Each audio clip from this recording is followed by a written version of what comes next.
A'udzubillahi minasyaitonirrajim. Bismillahirrahmanirrahim. Assalamualaikum warahmatullahi wabarakatuh. Kembali bersama Mang Sukir di channel Sampul Hitam yang tentunya akan berbagi cerita. Dan untuk cerita kali ini masih melanjutkan cerita yang sebelumnya yang berjudul Wajah Kakakku Meleleh dan Melepuh. Cerita ini ditulis oleh Firdawati. Dan bagi teman-teman yang ingin membacanya secara langsung, teman-teman bisa langsung kunjungi link yang saya sudah sertakan ada di deskripsi. Dan tak usah berlama-lama, bagaimanakah untuk kelanjutan cerita ini? Ini dia kisahnya. Selamat mendengarkan.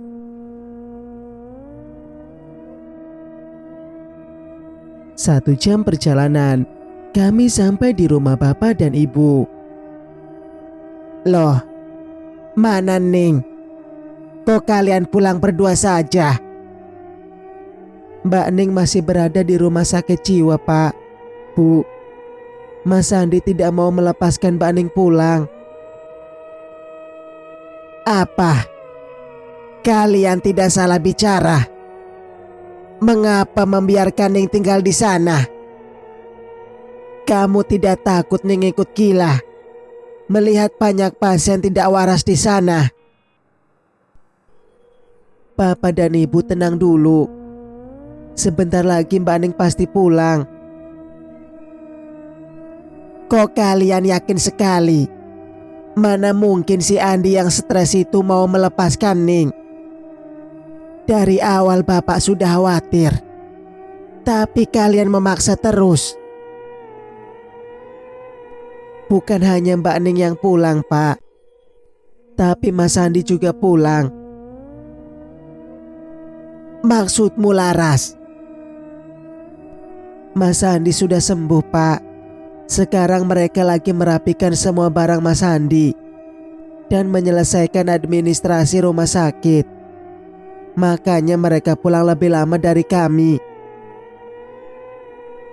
Apa? Andi sembuh? Tanya ibu tidak percaya. Alhamdulillah kalau begitu, sambung ibu dengan raut senang.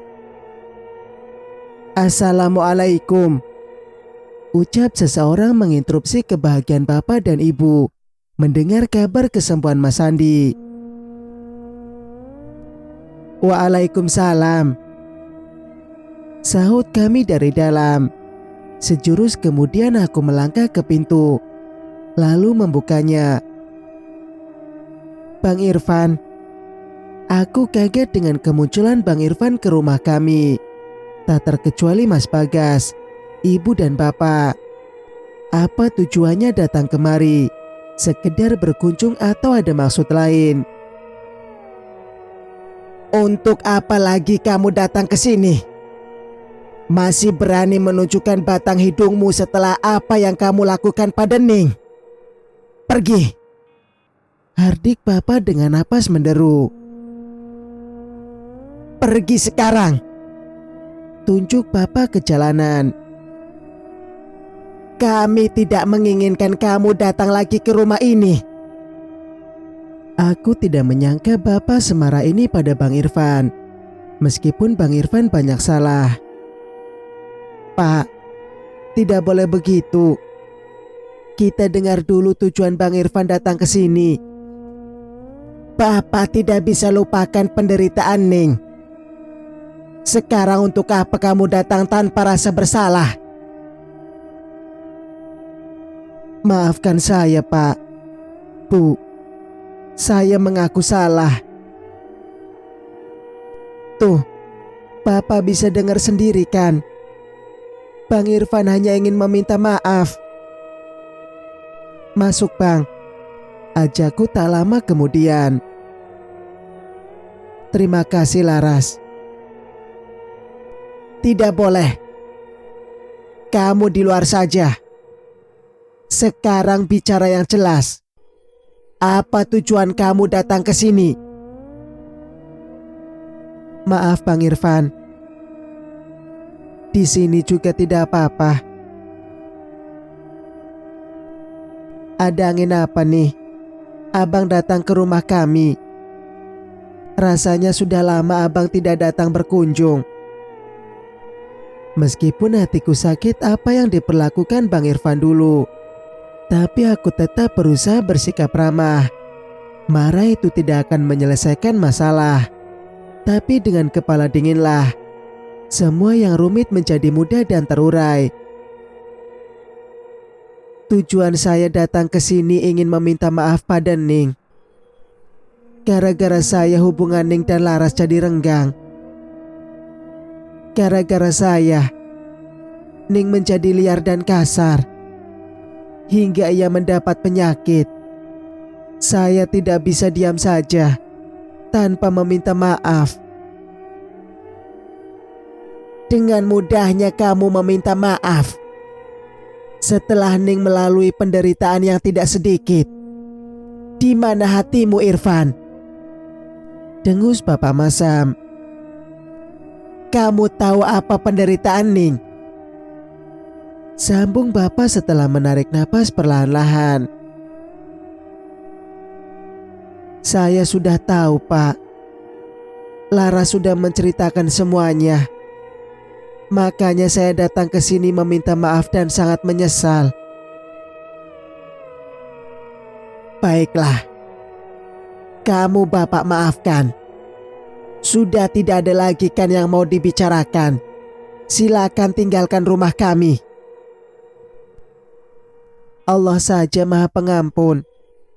Masa kami tidak bisa memaafkan kesalahan abang? Ada lagi bang. Apa Ning ada? Oh, ternyata Bang Irfan ingin menemui Mbak Ning juga. Apa tidak takut mendapat tamukan Mbak Ning? Jangan deh bang. Kami takut Mbak Ning mengamuk setelah melihat Bang Irfan. Tidak apa. Apapun resikonya nanti akan abang tanggung. Sebagai konsekuensi atas perbuatan abang dulu. Mbak Ning tidak ada di rumah bang. Kamu tidak bohong kan Laras? Belum juga aku menyangka perkataan Bang Irfan. Di halaman muncul Mbak Ning dan Mas Andi. Keduanya berjalan bersisiran sambil berpegangan tangan. Mbak Ning segera melepaskan pegangan tangan saat mengetahui ada Irfan. Irfan, ngapain kamu kesini? Tidak puaskah kamu telah menghancurkan hidupku? Kamu datang untuk mentertawakan kebodohanku dulu bukan? Pergi kamu sekarang juga. Teriak Mbak Ning histeris. Aku tidak mau melihatmu kamu lagi. Pergi. Usir Mbak Ning dengan muka memerah menahan amarah. Maafkan saya Ning. Kita mulai dari awal. Aku ingin kita melanjutkan hubungan yang sempat putus. Apa kamu bilang? Tidak salah. Melanjutkan hubungan yang sudah kamu hancurkan. Tidak akan sama lagi Irfan. Hatiku terlanjur sakit. Mengerti? Pungkas Mbak Ning dengan dada meletup menahan amarah. Napas memburu seakan pasokan oksigen berkurang. Ibarat gelas yang retak. Bila disatukan tidak sama lagi bentuknya. Pasti meninggalkan bekas. Begitu juga dengan hatiku. Hatiku terlanjur patah. Susah untuk disambung kembali. Meskipun kamu gunakan perekat sekalipun. Aku hanya diam menyaksikan perdebatan pasangan batal nikah itu dengan hati resah. Kubiarkan Mbak Ning melepaskan unak-unak supaya hatinya puas. Berharap Bang Irfan bisa menyadari kesalahannya. Yang satu sangat ingin kembali, sedangkan satunya bertahan dengan egonya. Tidak ada yang mau mengalah. Aku mohon Ning. Aku menyesal. Percuma penyesalanmu. Tiada gunanya. dengus Mbak Ning seraya mencibikkan bibir. Terus Clara bagaimana? Apa dia mau dimadu, hah? Sambung Mbak Ning setelah menghirup oksigen sebanyak-banyaknya. Pernikahan kami telah berakhir. Clara menceraikanku karena kami tak kunjung memiliki anak. Dia pergi dengan laki-laki lain.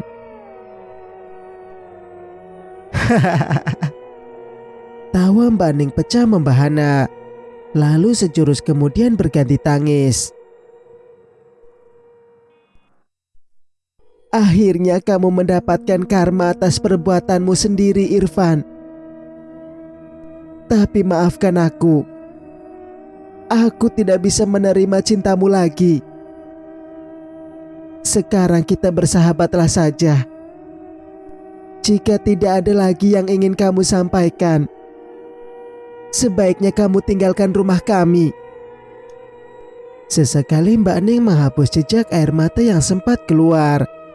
Mungkin terkenang betapa ia menderita dengan keputusan Bang Irfan dulu. Sekarang tanpa ada beban, Bang Irfan datang ingin mengikat benang yang terlanjur putus. Jelas sekali, Mbak Ning tidak bisa menerimanya. Luka itu pasti masih terasa. Pasti sulit bagi Mbak Ning memaafkan Bang Irfan. Andai aku ada di posisi Mbak Ning mungkin akan melakukan hal yang sama. Cinta itu memang terkadang menyakitkan, tapi juga sangat membahagiakan. Seperti yang kurasakan dengan Mas Bagas. Hatiku selalu menghangat bersamanya. Itulah jodoh yang Allah siapkan untukku. Meskipun aku telat menikah, tapi hatiku bahagia. Untuk apa menikah terburu-buru, tapi ujungnya menderita. Hidup itu pilihan, bahagia atau tidak, terlepas dari pilihan kita sendiri. Bila tidak salah memilih, maka pasti bahagia. Bang Irfan diam termangu, seolah kakinya terpaku. Heh, apa kamu tidak dengar perkataannya? Pergi kamu dari sini sekarang juga. Tita Mas Sandi ikut mengusir Bang Irfan. Bang Irfan tetap diam. Kenapa masih di sini? Pergi sana. Carilah perempuan lain yang bisa kamu perlakukan seenak hatimu. Lagi Mbak Ning berkuar tiada henti. Mbak Ning, istighfar. Jangan lagi bersikap kasar. Memaafkan membuat hati kita lebih tenang, Mbak. Bujuku segera. Aku tidak mau Mbak Ning terjerumus dan mengulangi kesalahan yang sama seperti dulu. Bersikap kasar, menghina dan mencaci maki. Itu tidak boleh terjadi lagi. Astagfirullah. Astagfirullah. Maaf Irfan. Aku tidak bermaksud mengasarimu. Aku sedang emosi. Alhamdulillah. Lega rasanya bila Mbak Ning segera menyadari perbuatannya. Setelah diam beberapa lama, akhirnya Bang Irfan bicara dan angkat kaki juga dari rumah kami. Aku mengerti Ning. Aku pantas mendapatkan cacian dan makian darimu. Aku tidak menyalahkanmu. Maafkan aku. Sekali lagi maafkan aku. Dengan wajah tertunduk, akhirnya Bang Irfan meninggalkan rumah kami. Namun 3 langkah kemudian dia berbalik. Ning, tolong cabut sumpahmu atasku. Aku mengerti lukamu. Entah bagaimana caraku menyembuhkan luka itu. Tapi tolong jangan hukum diriku terlalu lama. Aku sudah mendapat balasan atas perbuatanku. Rumah tanggaku hancur. Bahkan aku tidak memiliki keturunan. Lengkap sudah penderitaanku. Apa kamu tidak punya sedikit rasa empati dan peduli dengan masa depanku? Jadi biarkan ku tata masa depanku dengan wanita yang baik dan setia sepertimu. Aku ingin memiliki keturunan. Tapi sampai detik ini, mungkin akibat sumpahmu, sampai sekarang aku tidak memiliki pewaris. Sambung Bang Irfan dengan tangan mengatup di dadanya. Permohonan Bang Irfan kali ini sangat tulus. Semoga saja Mbak Aning tidak lagi menyimpan dendam. Mungkin memaafkan Bang Irfan, lalu mencabut sumpahnya. Aku tidak menyangka begitu dalam luka yang dirasakan Mbak Aning sampai dia bersumpah supaya Bang Irfan tidak memiliki keturunan.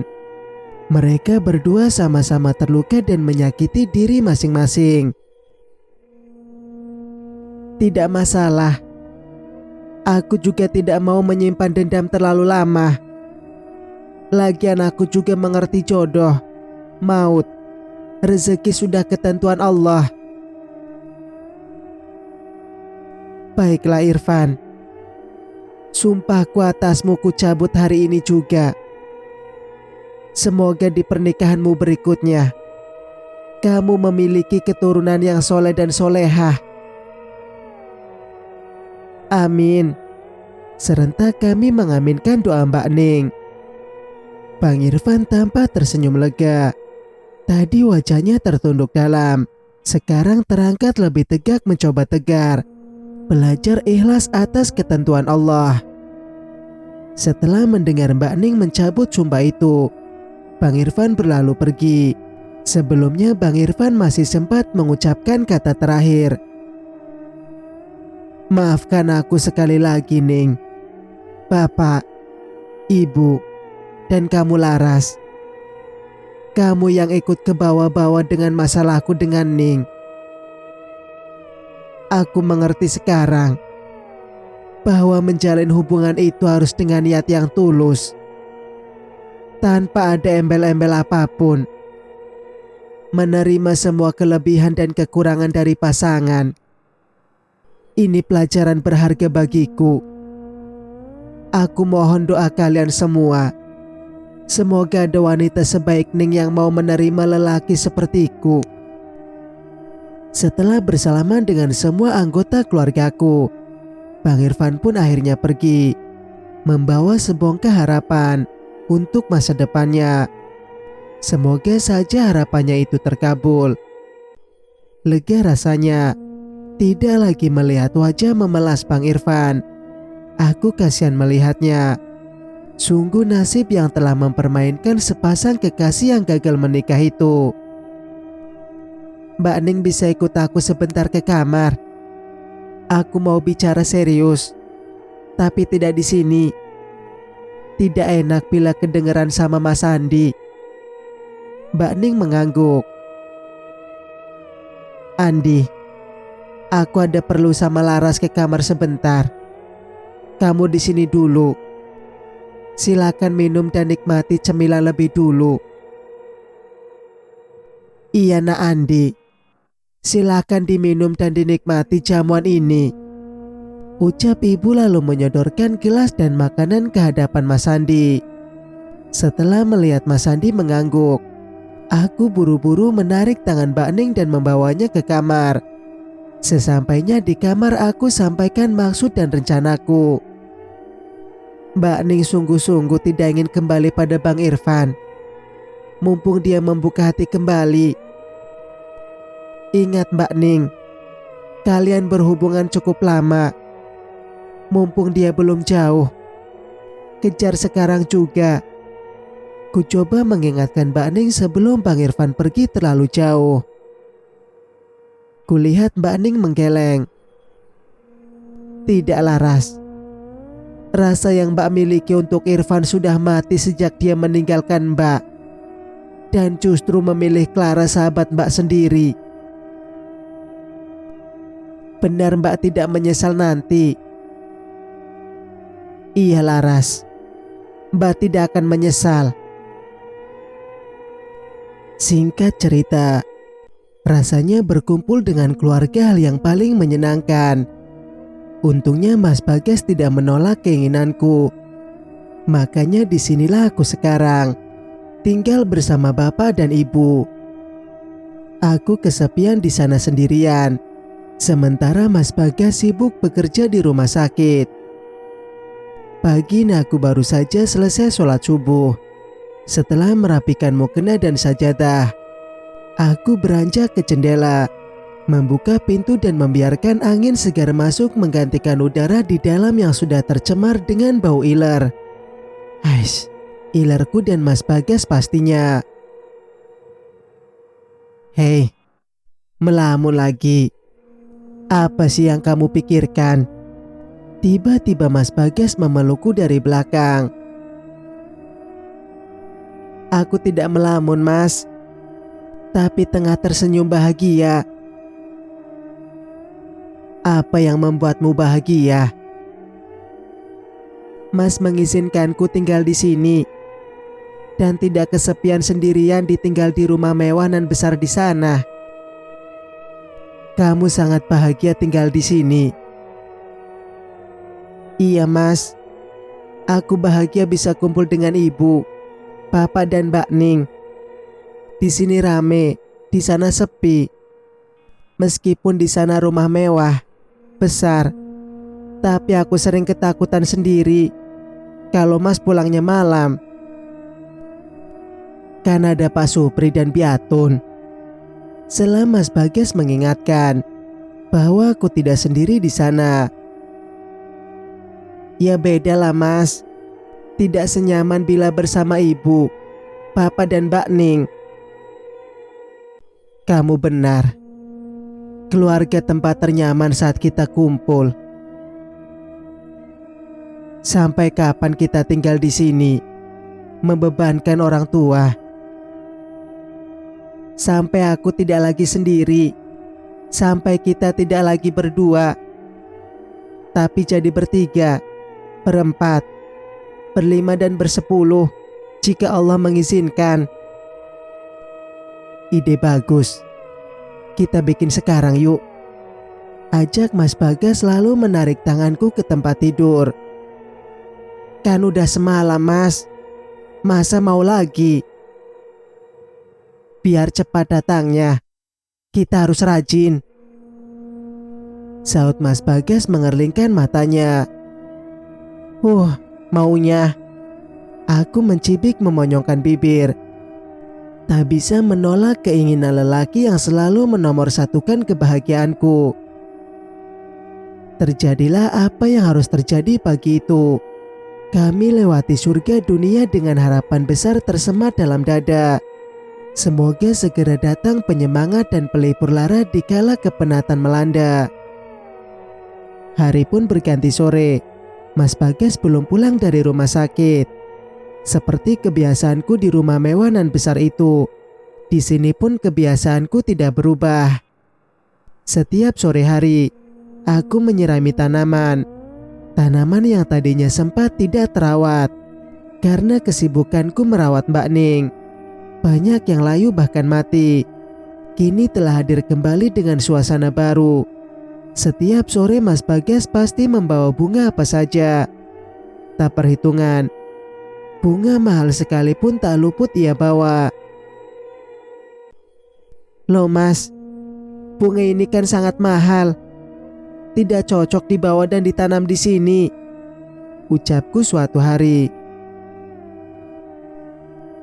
Mahal atau tidak, tergantung tangan siapa yang merawatnya.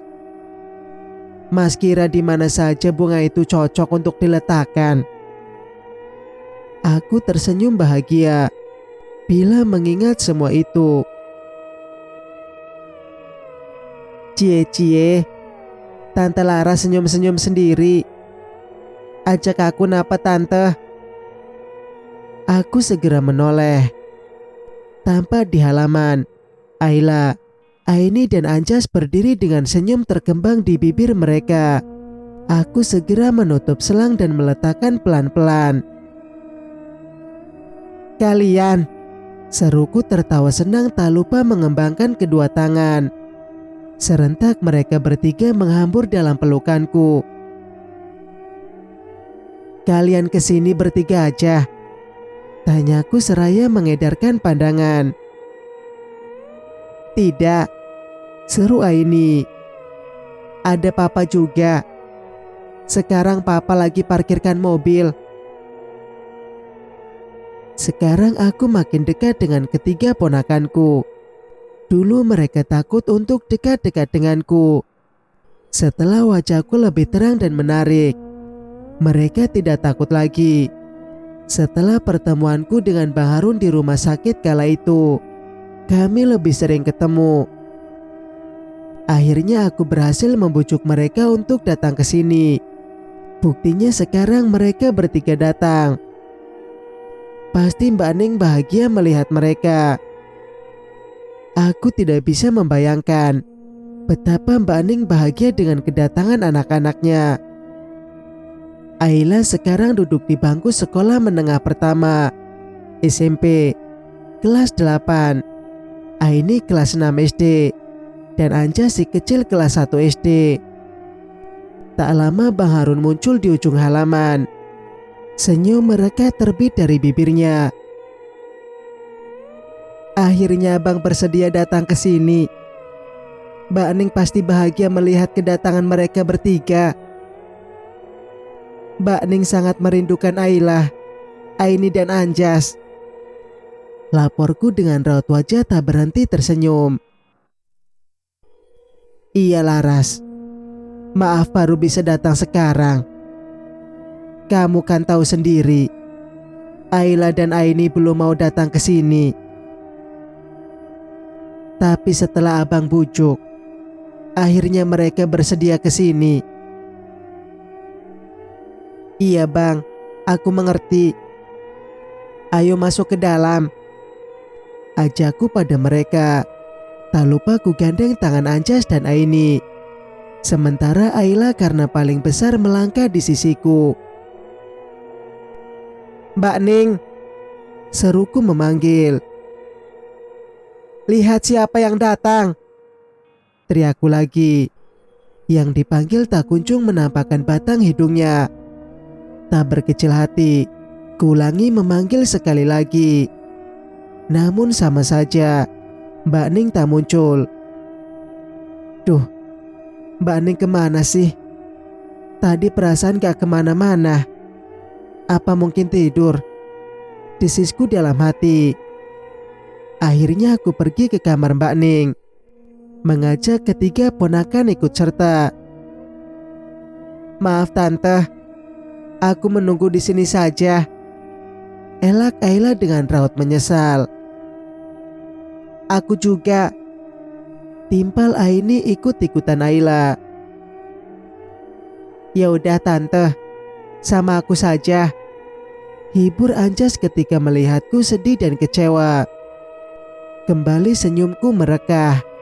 Mungkin Ayla dan Aini masih belum bisa melupakan tindakan mamanya. Aku mengerti. Tidak perlu berkecil hati. Yuk sayang, kita bangunin mama. Kita gelitikin perutnya. Setengah berlari, Anjas menarik tanganku kencang menuju kamar Mbak Ning. Masih bisa kulihat wajah berbinar di mata Bang Harun. Melihat kebahagiaan Anjas bisa bertemu dengan mamanya. Benar saja, Mbak Ning sepertinya ketiduran. Buktinya ada majalah yang tergeletak manis di pangkuannya. Anjas langsung memeluk dan naik ke badan mamanya. Spontan Mbak Ning terbangun. Wajahnya membelalak sempurna ketika menyadari siapa yang ada di pangkuannya. Anjas, teriak Mbak Ning senang. Mbak Ning segera membalas pelukan dan menghujani Anjas dengan ciuman di sekujur pipi. Ih, mama geli, cerit Anjas berusaha menghindar. Maaf sayang, geli ya. Habisnya mama kangen berat sama Anjas, lirih suara Mbak Ning. Anjas juga kangen sama mama. Habisnya mama tidak pernah pulang. Kak Ayla, Kak Aini gak ikut ke sini. Ada, menunggu mama di luar. Kok tidak diajak masuk ke sini? Kak Ayla, Kak Eni tidak mau. Tadi sudah diajak Tante Laras. Oh, begitu. Benar Laras. Mbak Ning menatapku meminta penjelasan. Iya Mbak, jangan sedih ya. Bisikku ke telinga Mbak Ning. Kok Tante sama Mama bisik-bisik? Astagfirullah, aku melupakan lelaki kecil ini.